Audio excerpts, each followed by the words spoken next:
If you're having trouble with your prints coming out in the right colors, maybe their tone is off, maybe the tint's a little weird, or maybe you have two printers and they're printing different, like they'll print this, you send the same image to both printers and then the image comes out looking different. So if you're having any kind of trouble like that and you're using Canon printers, there's probably a similar solution for other printers, but I use Canon. This is how I fixed it. So this is how I'm going to show you how to fix it. But the first thing that I want you to do is go ahead and calibrate your monitor. And the next thing, we're going to use Print Studio Pro to calibrate your printer. So this is a plugin for Lightroom or Photoshop or other programs, and it's called Print Studio Pro. And there's a link over there. You can go ahead and click that, and it'll get you right here to this page, and then you can download it based on whatever kind of operating system you have, Mac, Windows, you name it. And it's just like a nice plugin. And you can go down through here. I'm not going to go over all of this stuff here today, but this is what we're going to do here is this image corrections. We're going to work on this today, and I'm going to show you exactly how I do it, and it's pretty simple. Okay, once you download the latest version, go ahead and open up Lightroom after it's been installed. You'll just go through that process. It walks you through it. It's pretty straightforward. Open up Lightroom like we are here. We're going to go to File, Plugin Extras, and then down here to Print Studio Pro. That's the one that we just downloaded today. And it's going to open up here, and you're going to see something like this. The first thing that you want to do here is go over here to Color Settings. Super important. Skip all this stuff. Go all the way down to the bottom where it says Pattern Print. Now this is where we're going to start making some adjustments.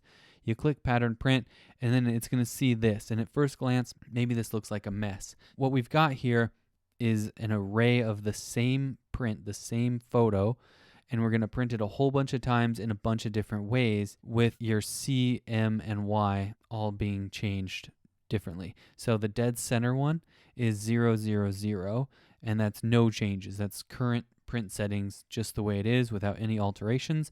And then every direction that you go from dead center, there's changes being made. Okay, so you can kind of glance over that and you can just generally see like it's more green over here, it's more pink over here, it's a little cooler over here, it's a little warmer over here, that sort of thing. Okay, so it prints this pattern. Make sure that you have selected the right paper size and then print in all directions. So I like to set the pattern size to small. Your color variation between instances, I like that just at medium, and then just hit print. So you have to hit print and actually print the thing for this process to work. You can't just look here and say like, well, 0, 0 looks perfect, so I'm just gonna leave it alone. You have to actually print the thing out, take the print off the printer, and then look at each one of these closely in really good light. So you wanna look at it. I personally have daylight balanced lights, so everything looks good.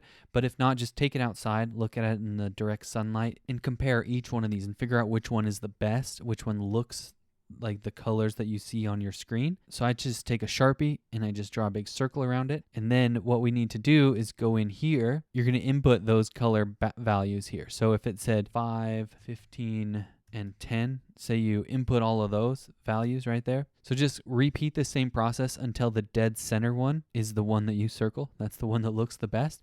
Then you can stop, and it should be printing out good images at that point. So you can just hit OK, you can get out of this. My printers have always historically printed a little bit dark for me, so I've always just kind of bumped this up, and then I try to recover those highlights. I try to make like this nice, just a subtle S-curve in there. So then you can just hit print on like a full size image like this and make sure, verify your results, make sure everything looks exactly how you want it, and then you're done. Register that as a setting on your printer, and then your prints should print good from then on.